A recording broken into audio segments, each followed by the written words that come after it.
Hi అండి. ఈ వీడియోలో ఏంటి అంటే మనం ఒక పర్టిక్యులర్ యూజర్కి ఫీజు అనేది ఎట్లా యాడ్ చేయాలి. మనం ఇంతకుముందు ఏంటి అంటే స్టాండర్డ్ వైజ్ ఫీజు అనేది యాడ్ చేసాం కదా. ఇప్పుడు ఓన్లీ ఆ యూజర్ వరకే ఫీజు ఎట్లా యాడ్ చేయాలో చూద్దాము. ఫస్ట్ అప్లికేషన్ అనేది ఓపెన్ చేసుకోవాలి.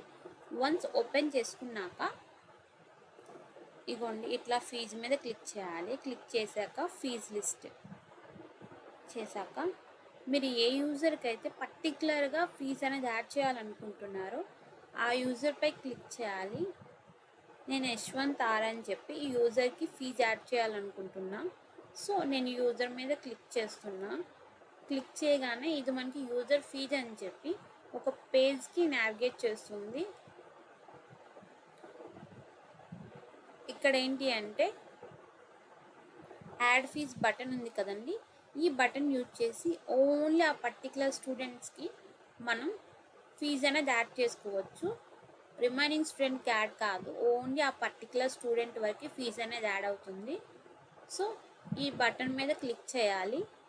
క్లిక్ చేశాక మనకి ఇట్లా యూజర్ ఫీజు అని చెప్పి ఒక పేజ్ వస్తుంది అనమాట.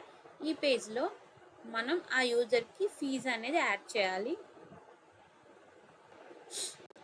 ఏంటిది అంటే ఆ యూజర్కి నేను స్పోర్ట్స్ ఫీజ్ అనేది యాడ్ చేయాలనుకుంటున్నా. సో అకాడమిక్ ఇయర్ సెలెక్ట్ చేసుకోవాలి. ఫీజ్ టైప్ ఇవ్వండి స్పోర్ట్స్ ఫీజ్ సెలెక్ట్ చేసుకోవాలి. అమౌంట్ 5000 ఇస్తున్నా. టర్మ్ అమౌంట్ 2000 ఇస్తున్నా. అండ్ డ్యూ డేట్ ఇచ్చుకోవాలి. ఇచ్చుకున్నాక దీని మీద సబ్మిట్ బటన్ మీద క్లిక్ చేయాలండి. చూడండి స్టాండర్డ్ ఫీజ్ యాజ్ సక్సెస్ఫుల్ అని చెప్పొచ్చింది.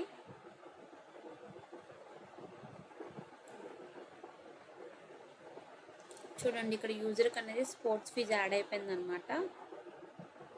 ఈ యూజర్ వచ్చి యూకేజీకి చెందినవాడు. సో మనం రిమైనింగ్ యూజర్స్ని చెక్ చేద్దాము.